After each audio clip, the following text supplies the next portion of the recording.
Hello student, class 12 subject physics. आज हम शुरू करने वाले हैं अपना लेक्चर नंबर 4 जो लेकर है थ्योरी ऑफ इंटरफेरेंस फ्रिंजेस को, जिसमें हम इंटरफेरेंस फ्रिंजेस निकालेंगे फ्रिंज विड्थ। और आज सबसे पहले इस टॉपिक को शुरू करने से पहले आपको बता दें, ये हमारा लेक्चर नंबर 4 है। इससे पहले की जो प्रीवियस वीडियो है इंटरफेरेंस को लेकर, वो लेक्चर नंबर 3 में है, जिसका लिंक हम डिस्क्रिप्शन में डाल देंगे। आप वहाँ से जाकर इस वीडियो को सर्च कर सकते हैं। तो सबसे पहले आज हम बात करने वाले हैं इंटरफेरेंस फ्रिंजेस की। तो फ्रिंज कैसे बनती हैं, तो देखिए सबसे पहले हम क्या करते हैं, एक सोर्स ले लेते हैं। इसके सामने हमारी 2 स्लिट रखी होती है।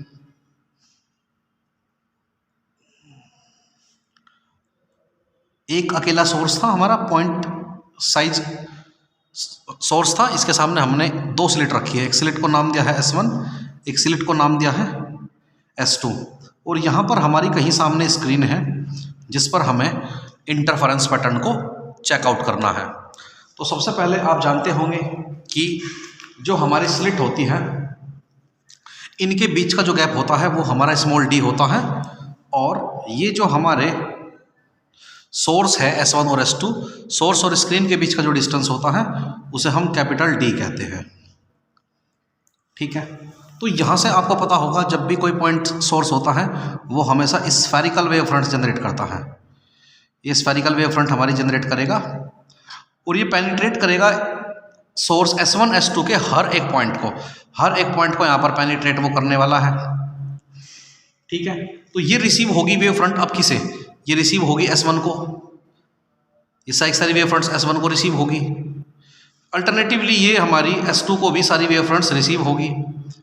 और कहीं हम ये मानकर चलते हैं कि ये रे S1 का पैटर्न यहाँ पर मिला है हमें, और सिमिलरली कहीं S2 का जो पैटर्न है हमें यहाँ पर मिला है। यहाँ पर हमें कैलकुलेशंस को सॉर्ट आउट करना है। तो S1 के लिए हमारी लीनियर लाइन बिल्कुल ये है, सीधी की सीधी। एक लाइन हम यहाँ से बढ़ा लेते हैं अपनी, और एक लाइन हम यहाँ से बढ़ा लेते हैं अपनी। हमें पता है इन दोनों स्लिट के बीच का जो डिस्टेंस है हमारा वो स्मॉल d होता है, या हम ऐसा कह सकते हैं कि दोनों के बीच का डिस्टेंस ये d/2 है हमारा, ये d/2 है। ये जो पॉइंट है हमारा, इस पॉइंट को हमने P नाम दिया है, और पॉइंट P से यहाँ तक का डिस्टेंस, सेंटर तक का जो डिस्टेंस है उसे आपने x कहा है। चलिए, इसके बाद सबसे पहले बात कर लेते हैं कि आपका पैटर्न किस प्रकार से बनने वाला है। तो सबसे पहले जो आपने यहाँ पर सोर्स इस्तेमाल करा है वो एक मोनोक्रोमेटिक सोर्स लिया है, कोहेरेंट सोर्स लिया है। तो बात कर लेते हैं सबसे पहले कि कोहेरेंट सोर्स क्या होता है। कोहेरेंट सोर्स होता है कि जहाँ पर जो सोर्स होगा वो कंटिन्यूसली लाइट को एमिट करेगा। कैसी लाइट को, सेम फ्रीक्वेंसी की हो, सेम एम्पलीट्यूड की हो, और उसका फेज डिफरेंस भी कैसा हो, कांस्टेंट हो, उसे हम कोहेरेंट सोर्स कहते हैं। और दूसरा होता है हमारा इनकोहेरेंट। वो क्या होता है कि जब कोई 2 सोर्स लाइट को एमिट तो करें पर वो सेम फ्रीक्वेंसी और सेम वेवलेंथ और कांस्टेंट फेज डिफरेंस के ना हो, उसे हम इनकोहेरेंट सोर्स कहते हैं। तो क्वेश्चन ये उठता है कि इंटरफेरेंस की जो फ्रिंजेस है उसमें फ्रिंज विड्थ निकालने के लिए कोहेरेंट सोर्स की रिक्वायरमेंट ही क्यों पड़ी। क्योंकि आपने प्रीवियस वीडियो देखी होगी जिसमें हमारा इंटेंसिटी का इक्वेशन जो है वो I = I1 + I2 + 2 √I1 I2 cos phi आया था, जिसमें तो जो 2 √I1 I2 cos phi था वो हमारी इंटरफेरेंस टर्म थी। अगर cos phi कांस्टेंट रहता है, आपको एक बार जरा बता देते हैं वीडियो में। पहले जो हमने लिखा था I = I1 + I2 + 2 √I1 I2 × cos phi, ये हमारा इंटरफेरेंस टर्म था। अगर cos phi टाइम के साथ चेंज नहीं हो रहा है, वो बिल्कुल कांस्टेंट है, या cos phi का वैल्यू +1 है या cos phi का वैल्यू -1 है, तो या तो एम्पलीट्यूड मैक्सिमम होगा। एम्पलीट्यूड मैक्सिमम कब होगा, जब cos phi का वैल्यू +1 होगा। क्योंकि अगर इसका वैल्यू +1 है तो ये √I1 + √I2 का होल स्क्वायर बनाकर मैक्सिमम वैल्यू देगा।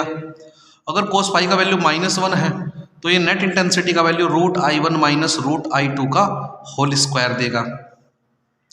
तो इस दौरान जो सोर्स होंगे हमारे, ऐसे सोर्स को हम क्या बोलते हैं, कोहेरेंट सोर्स बोलते हैं, क्योंकि उनका एम्पलीट्यूड, 2 वेव का एम्पलीट्यूड भी सेम था, दोनों का फ्रीक्वेंसी भी सेम था, दोनों का वेवलेंथ भी सेम था, और दोनों एक ही कांस्टेंट फेज से चल रही थी। तो ऐसे सोर्स को हमने कोहेरेंट सोर्स कहा था। बट वहीं पर अगर हमारा जो cos फाई है, ये अगर हमारा cos फाई है, ये टाइम के साथ कंटिन्यूसली चेंज हो रहा है, तो पूरे साइकिल के लिए जो एवरेज वैल्यू होगा वो कैसा हो जाएगा, हमारा जीरो हो जाएगा, और ये जो इंटरफेरेंस टर्म है आपकी जीरो हो जाएगी, जिस कारण आपका जो नेक्स्ट इंटेंसिटी है वो I1 + I2 होगा, जिसके कारण आपको स्क्रीन पर जनरल इल्यूमिनेशन दिखाई देगा, यानी चमक स्क्रीन पर पैदा हो जाएगी बच्चों। ठीक है, यहाँ तक सबको समझ में आ रहा होगा। तो इस कंडीशन में जो सोर्स होगा आपका जनरल इल्यूमिनेशन के केस में, वो आपका इनकोहेरेंट सोर्स होगा, ना तो यहाँ पर सेम इंटेंसिटी होगी, ना ही यहाँ पर सेम फेज होगा। ठीक है, चलिए यहाँ तक का बात समझ में आ गई होगी। अब देखते हैं कि दो अलग अलग सोर्स की अगर हम बात करते हैं, क्या दो अलग अलग सोर्स कोहेरेंट हो सकते हैं? दो अलग अलग सोर्स कभी भी कोहेरेंट नहीं हो सकते। क्यों नहीं हो सकते? Two independent source can not be coherent. Two independent sources can't be coherent. क्यों नहीं हो सकते कोहेरेंट? क्योंकि इस दुनिया में हर एक पार्टिकल या हर एक सिस्टम छोटे छोटे पार्टिकल से मिलकर बना हुआ है, और हर एक पार्टिकल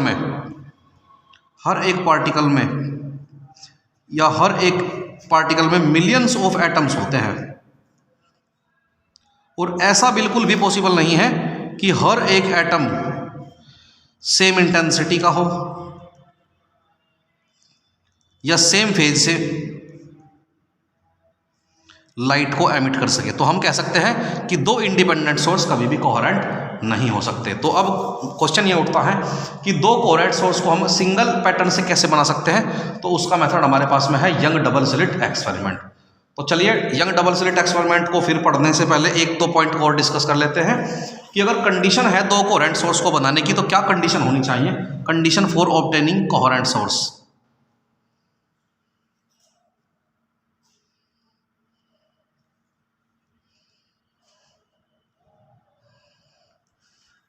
कोहेरेंट सोर्स को बनाने के लिए क्या कंडीशन होनी चाहिए? पहला कंडीशन है, जो दो सोर्स वहां पर डेवलप हुए हैं, ये दोनों के दोनों सोर्स एक सिंगल सोर्स से प्रोड्यूस होने चाहिए, जैसा कि हम अभी डेरिवेशन में थोड़ी देर बाद शुरू करने वाले हैं। ये जो दो नए सोर्स बने हैं, ये एक ही सिंगल सोर्स से यहाँ पर डेवलप हुए हैं। दूसरा, जो दोनों के दोनों सोर्स यहाँ पर इस्तेमाल करे गए हैं, दोनों के दोनों कैसे हैं? हमारे मोनोक्रोमेटिक सोर्स ऑफ लाइट है। ठीक है, एक ही लाइट के है, क्योंकि अगर हमने यहाँ पर व्हाइट लाइट इस्तेमाल कर ली और कहीं वो व्हाइट लाइट स्क्रीन पर जाकर 7 कलर्स में कन्वर्ट हो गई, तो वहाँ पर हमें स्क्रीन पर अल्टरनेटिवली डार्क और ब्राइट के डिफरेंट कलर्स दिखाई देंगे, जिससे हमें स्क्रीन पर पैटर्न सही से समझ नहीं आएगा। ठीक है, तो एक कंडीशन तो यह है कि दोनों के दोनों जो सोर्स है वो एक सिंगल सोर्स से बने हुए होने चाहिए। दोनों के दोनों सोर्स कैसे होने चाहिए? मोनोक्रोमेटिक। मोनो का मतलब एक, क्रोमेटिक का मतलब होता है एक ही कलर के होने चाहिए, और जो इनके बीच में जो पाथ डिफरेंस है वो भी बहुत ही कम होना चाहिए। Path difference P will be less, should be less. Path difference कैसा होना चाहिए? कम होना चाहिए। जितना कम पाथ डिफरेंस होगा उतना ही ज़्यादा सोर्स हमारा कोहेरेंट होगा। चलिए, अब उम्मीद करते हैं यहाँ तक का आप सभी को बात समझ में आया होगा। चलिए शुरू करते हैं। तो आज की क्लास थ्योरी पढ़ते हैं इंटरफेरेंस फ्रिंजेस की, और करते हैं फ्रिंज विड्थ को। तो सबसे पहले हम इसे कुछ नाम यहाँ पर दे लेते हैं, जैसे इस पॉइंट को नाम दिया है A, और यहाँ पर इस सेंटर पॉइंट को नाम दिया है O, इस पॉइंट को नाम दिया है B। तो सबसे पहले हम ये देख लेते हैं कि यहाँ पर पाथ डिफरेंस कितना डेवलप हो रहा है। पाथ डिफरेंस के लिए देखिए, आप यहाँ से इस सोर्स से लाइट चली होगी S2P तक, S से S1 से P तक पहुँची होगी। S1 से P तक का डिस्टेंस कम है, S2 से P तक का डिस्टेंस ज़्यादा है, तो कहीं ना कहीं पाथ डिफरेंस आया होगा, और वो पाथ डिफरेंस आपका कितना होगा? S2P माइनस S1P, ये आपका पाथ डिफरेंस है। यानी कि S2P में से जो आपका S1P गया है, यहाँ से लेके यहाँ तक का वैल्यू, ये आपका क्या है बच्चों? पाथ डिफरेंस है। वो कितना है आपका? S2P में से S1P, इस पर परपेंडिकुलर हमने ड्रॉ कर दिया, ये आपका पाथ डिफरेंस यहाँ तक आ जाता है। चलिए अब वैल्यूज़ को निकालना शुरू कर देते हैं। तो सबसे पहले S1 तक की बात हम करते हैं यहाँ से।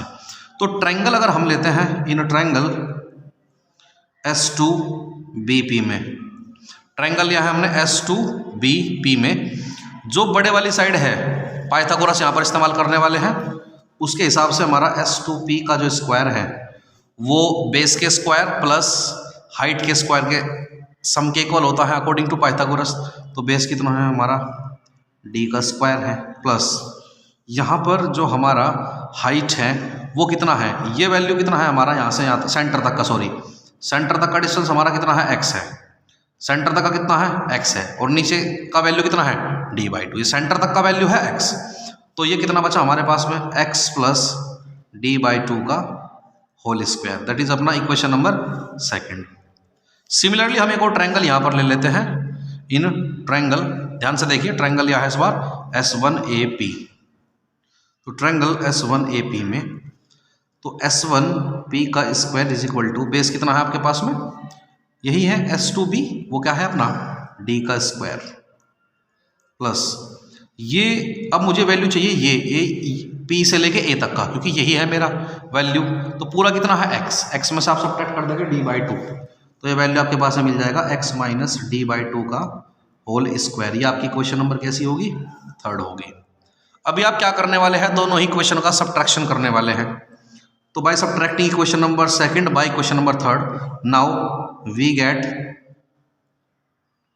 तब हमें क्या मिलता है, S2P square minus S1P square is equals to d square plus x plus d/2 का whole square minus d square minus x minus d/2 का होल स्क्वायर। चलिए क्वेश्चन को थोड़ा सा और सिंप्लीफाई कर लेते हैं। तो हमें मिलता है S2P square minus S1P square is equal to, यहाँ पॉजिटिव d स्क्वायर से negative d square cancel out हो जाता है।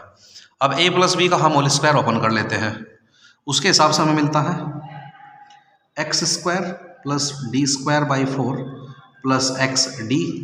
यहाँ निगेटिव है तो जितनी भी पॉजिटिव वैल्यू होगी होल स्क्वायर के अंदर उन सबको वो निगेटिव कर देगा, जितनी निगेटिव वैल्यू होगी उन सबको पॉजिटिव करेगा। तो we get minus x square minus d square by 4 और प्लस XD। तो ध्यान से देखिए, पॉजिटिव x स्क्वायर से negative x square cancel out, positive d square by 4 से negative d square by 4 cancel out. तो आपके पास बचता है S2P square minus S1P square is equals to 2XD।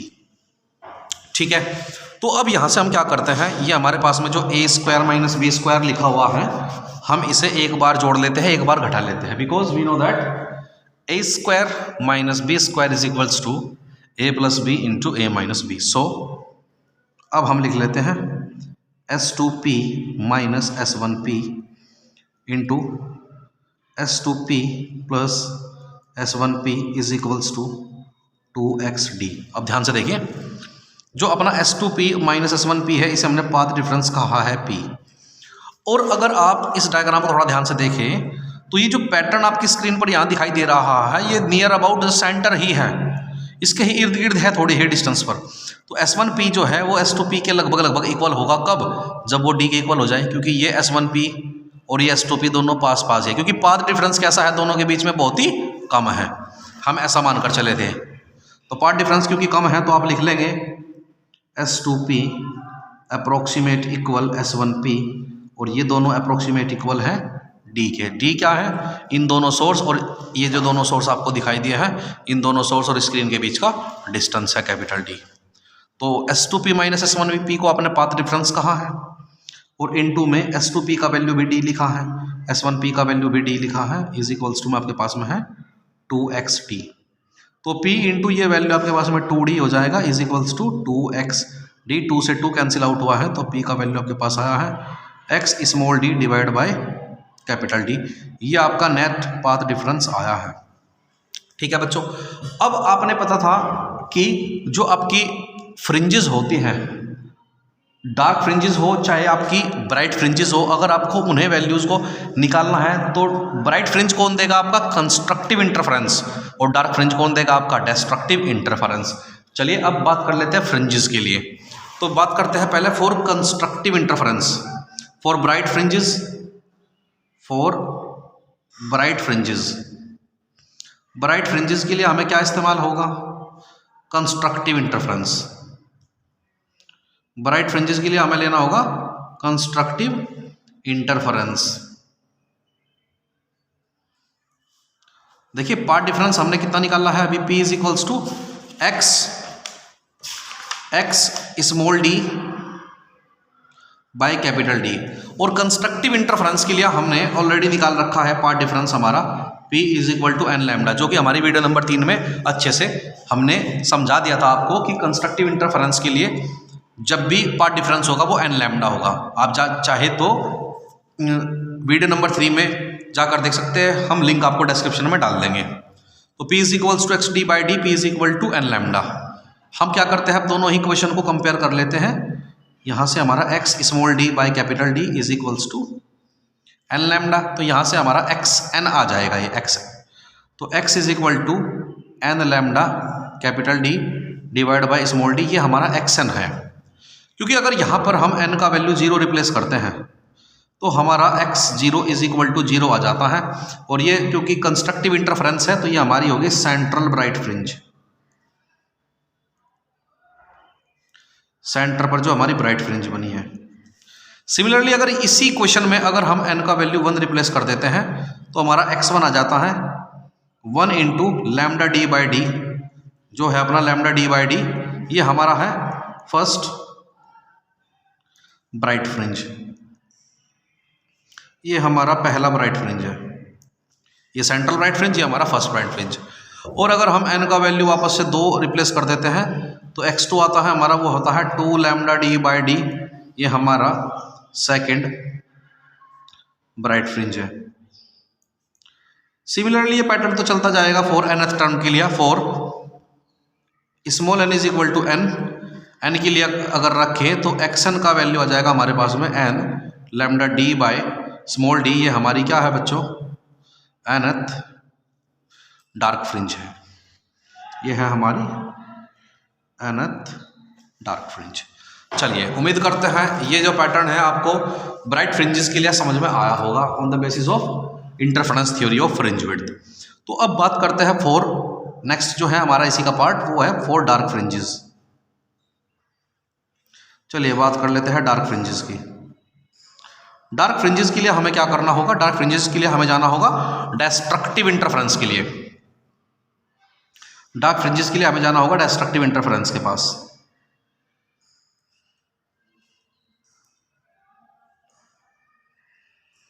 क्योंकि हम ऑलरेडी पढ़ चुके थे कि जो पार्ट डिफरेंस है हमारा इंटरफेरेंस में वो हमारा P is equals to X small D by capital D है। और डिस्ट्रक्टिव इंटरफेरेंस के लिए जो प्रीवियस वीडियो में हमने पार्ट डिफरेंस पढ़ा था वो हमारा P is equals to 2n minus 1 lambda by 2 था। हम इन दोनों ही पार्ट डिफरेंस को आपस में कंपेयर कर लेते हैं तो X small D by capital D is equals to 2n minus 1 lambda by 2 आ जाता है। यहाँ से हम x का वैल्यू निकाल लेंगे, तो यहाँ से हमारा x का जो वैल्यू आएगा निकल कर, जो हमारा x का वैल्यू आएगा वो आएगा 2n minus 1 lambda by 2 capital D by small d। ठीक है, हम बात कर रहे हैं डार्क फ्रिंजेस के लिए। n इज इक्वल्स टू 0 हम नहीं रख सकते क्योंकि सेंटर पर ऑलरेडी ब्राइट फ्रिंज है, तो n का वैल्यू यहाँ पर 1 से स्टार्ट होगा, तो n is equals to 1।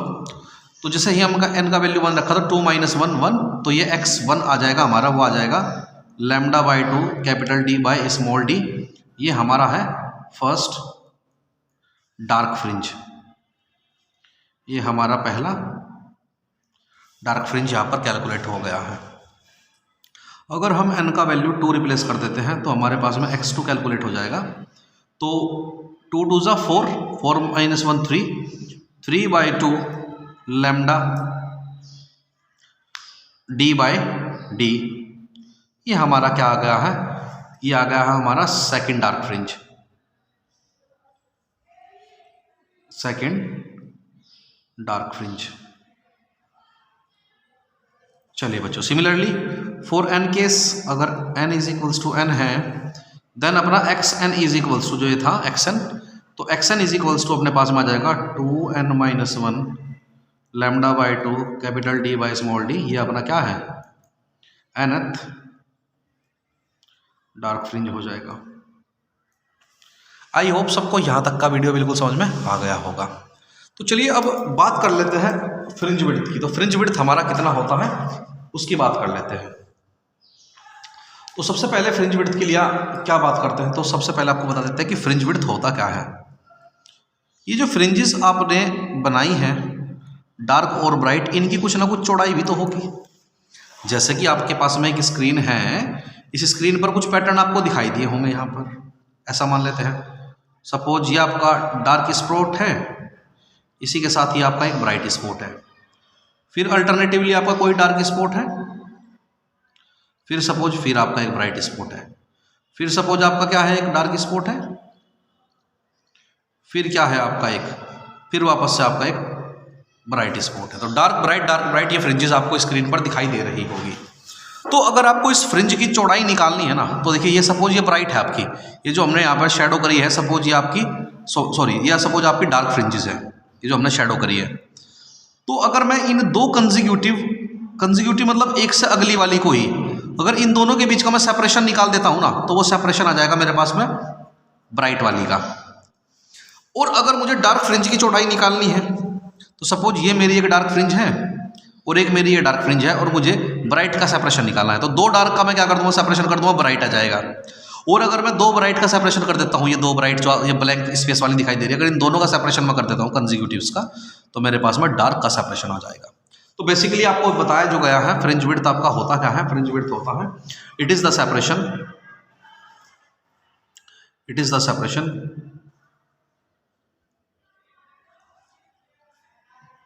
Between two successive bright और डार्क फ्रिंजेस। यह सेपरेशन होता है दो ब्राइट या डार्क फ्रिंजेस के बीच का। ठीक है बच्चों, तो चलिए इनकी फ्रिंज विड्थ भी हम निकाल लेते हैं। तो सबसे पहले निकालते हैं विड्थ ऑफ डार्क फ्रिंजेस।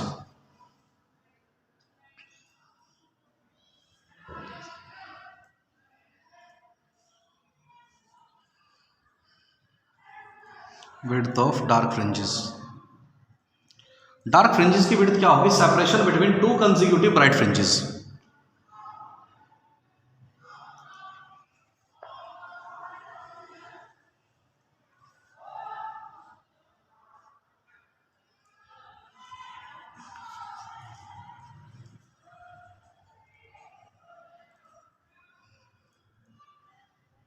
देखिए डायग्राम से आपको बिल्कुल बातें क्लियर हो रही होगी कि अगर आपको डार्क फ्रिंज है, अगर ये डार्क फ्रिंज का आपको सेपरेशन विड्थ निकालनी है, तो दो ब्राइट का क्या करना पड़ेगा, आपको कंसेक्यूटिव्स का डिफरेंस करना पड़ेगा उससे नेक्स्ट वाले का ही। तो सपोज हम ये कर ले रहे हैं कि विड्थ जो है डार्क फ्रिंज की वो अपनी बीटा है, तो बीटा इज इक्वल टू क्या है, पहले बाद वाली कौन है हमारी फ्रिंज xn है, और इससे पहले वाली कौन होगी हमारी xn-1। अब क्योंकि xn का वैल्यू हम ऑलरेडी निकाल चुके थे, वो था हमारे पास में n lambda capital D by small d minus, इससे पहले वाली क्या होगी, केवल नंबर ही तो उसका सब्ट्रैक्ट होगा n-1, ना बदलेगी वेवलेंथ, ना बदलेगा सोर्स स्क्रीन के बीच का डिस्टेंस, ना बदलेगी स्लिट विड्थ, तो ये सेम रहेगा। हम क्या कर लेते हैं, यहाँ से कॉमन कर लेते हैं लैम्डा D बाय D। तो अगर हमने यहाँ से कॉमन कर लिया है लैम्डा D बाय D, तो हमारे पास क्या बचा है, small n minus small n plus 1 बचा है हमारे पास में। तो स्मॉल n से हमने कैपिटल N कैंसिल आउट कर दिया, तो हमारे पास में जो विड्थ है डार्क फ्रिंजेस की वो beta is equal to lambda D by D solve होकर आ जाएगी। ठीक है, तो ये विड्थ हमने किसकी निकाल ली है बच्चों, ये विड्थ हमने निकाल ली है डार्क फ्रिंजेस की। चलिए अब निकालते हैं विड्थ ब्राइट फ्रिंजेस की, ब्राइट फ्रिंजेस के पास कितना विड्थ होता है। चलिए शुरू करते हैं, width of bright fringes.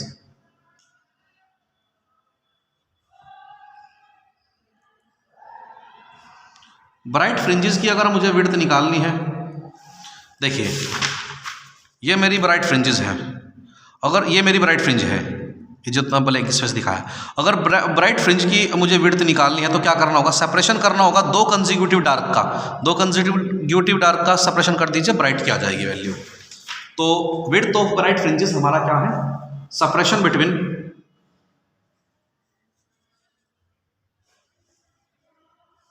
To consecutive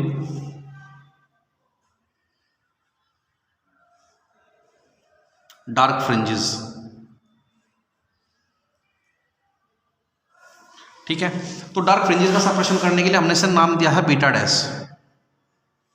तो beta dash is equal to ये हो जाएगा हमारे पास में xn dash minus x dash n-1। तो xn कितना था हमारा ब्राइट इसके लिए डार्क के लिए 2n-1 D lambda by 2d minus, यहाँ पर देखिए देखिए 2 बड़ा ब्रैकेट लिया हमने, 2 को सेम रखा, n की जगह रख लिया हमने स्मॉल n -1, ठीक है, ये एक बड़े ब्रैकेट में ले लिया, बाहर रखा हमने डी लैम्डा बाय 2d। चलिए थोड़ा वैल्यूज अंदर से सोल्व कर लेते हैं। Beta dash is equals to आपके पास आया है 2n-1 सेम रखा आपने, D lambda by 2d same रखा आपने, माइनस 2 का मल्टीप्लाई अंदर तो 2n -2 -1 ब्रैकेट क्लोज, और यहाँ बचा है डी लैम्डा बाय 2d। अब आप क्या करते हैं, इस पूरे वैल्यू को थोड़ा सा और सोल्व आउट कर लीजिए। Beta dash is equals to 2n-1 D lambda by 2d minus bracket के अंदर बचता है 2n-3 D lambda by 2d। आप क्या करने वाले हैं, यहाँ से D lambda by 2d common करने वाले हैं, तो बीटा डैश आपके पास कितना बचता है, D lambda by 2d bracket के अंदर बचता है 2n-1, ये माइनस अंदर पॉजिटिव वैल्यू को नेगेटिव कर देगा, नेगेटिव वैल्यू को पॉजिटिव कर देगा, तो बचेगा -2n और +3। ध्यान से देखिए -2n से पॉजिटिव 2n कैंसिल आउट हो चुका है, तो बीटा डैश आपके पास बचा है D lambda by 2d multiply by 3 -1 that is अपना 2, तो 2 से 2 कटा है, तो बीटा डैश बराबर डी लैम्डा बाय डी। तो अगर आप ध्यान से देखें, जो सेपरेशन हमारा फ्रिंज विड्थ का आया है, किसका, ब्राइट फ्रिंजेस का, वही सेपरेशन हमारा किसका था, वही सेपरेशन हमारा किसका था, डार्क फ्रिंजेस का था। तो अगर ब्राइट फ्रिंज का सेपरेशन डार्क फ्रिंज के सेपरेशन के इक्वल है, तो वो बेटर कॉन्ट्रास्ट हमें दिखाई देगा स्क्रीन पे, एक अच्छी इमेज हमें स्क्रीन पर दिखाई देगी। तो hence we can say that, hence हम कह सकते हैं कि विड्थ ऑफ ब्राइट फ्रिंजेस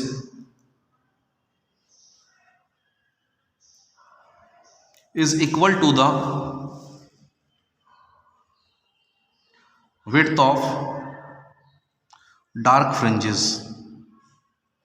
और फ्रिंज के इस फॉर्मूले से beta is equals to D lambda by D से, अगर हमें फ्रिंज विड्थ की चौड़ाई पता हो, फ्रिंज विड्थ पता हो, स्लिट के बीच का डिस्टेंस पता हो, सोर्स स्क्रीन के बीच का डिस्टेंस अगर हमें पता हो, तो हम उस मोनोक्रोमेटिक लाइट जो हम यूज कर रहे हैं इंटरफेरेंस पैटर्न के लिए, उसका वेवलेंथ भी कैलकुलेट कर सकते हैं। चलिए स्टूडेंट, आज के लिए हम इतना ही डिस्कस करेंगे, बाकी हम कल नेक्स्ट वीडियो में डिस्कस करेंगे, जिसमें हमारा जो डिस्कशन का मुद्दा रहेगा, वो मुद्दा रहेगा कि कंडीशन क्या होती है सस्टेन्ड इंटरफेरेंस की, तो इंटेंसिटी डिस्ट्रीब्यूशन कर्व क्या होता है इंटरफेरेंस का, और क्या होता है कंजर्वेशन ऑफ एनर्जी। पढ़ेंगे कंपैरिजन ऑफ मैक्स या minima intensity in interference pattern, और पढ़ेंगे interference pattern in with white light. आज के लिए इतना ही। Thank you class.